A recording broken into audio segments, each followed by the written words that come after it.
नमस्कार, प्रणाम, जय मिथिला।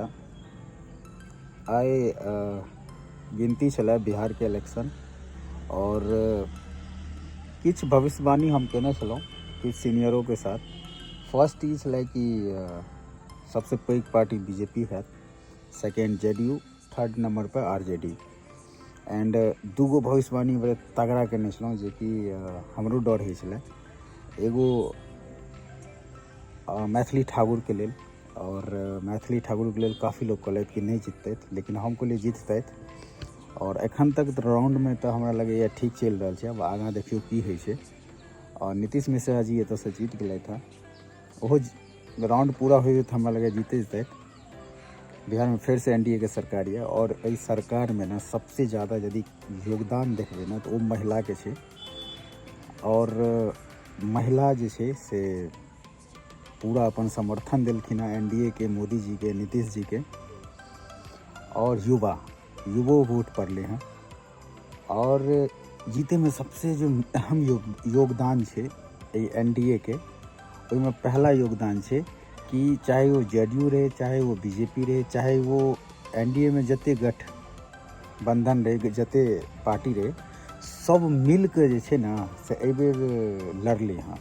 चाहे ओकर जनता रहे, चाहे पूरा टीम बन कर चुनाव कल गए, और ई टीम बहुत काम एले हैं। तो सबसे प्रथम महिला और सेकेंड पूरा टीम, कांग्रेचुलेसन एनडीए। और हम दूगो चीज़ जरूर कहब। पहला चीज़ कि बहुत सारा लोग कहलथि कि मैथिली ठाकुर जीत रहा है, किछु काम नहीं करते। तो बहन से हम एते रिक्वेस्ट करबे, बहन अहाँ के सौभाग्य है, अहाँ के भाग्य है, और अहाँ के नसीब एते तेज है, अहाँ अपना दम पर सब किछु केने छी। तो अपना जई जगह से जीतलहुँ हँ ओहि जगह के जे छै से चमका देबाक छै। और माननीय नीतीश मिश्रा सर, कांग्रेचुलेसन अहूँ के। और हमरा अहूँ से रिक्वेस्ट है कि आई कल के जे जनरेशन छै, युवा छै, ओकरा रोजगार चाहिए, ओकरा किछु ने किछु चाहिए जैसे कि आगाँ बढ़ जाए। तो ये सब चीज़ पर ध्यान देवे। फिर से एक बार अगेन कांग्रेचुलेसन पूरा टीम, पूरा कार्यकर्ता और एनडीए के सभी नेता के।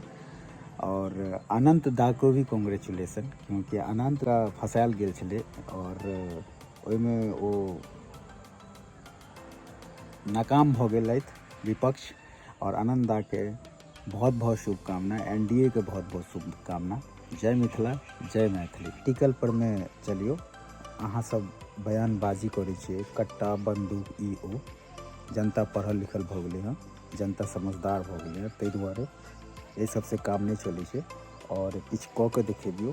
और जनस्वराज के जे प्रशांत किशोर छथि, हुनका से हमरा कोनो दुश्मनी नहीं है, लेकिन वो जो ऊपरे में अल्हुआ फरे वाला सोचलखिन कि पहले बेर में जो हम निकाल दिए, तो हम पहले कहने छलहुँ अहाँ के ई दिल्ली नहीं छे, ई केजरीवाल नहीं छे, आ ई ओ चीज़ नहीं छे जे अहाँ एतऽ कऽ पेबै।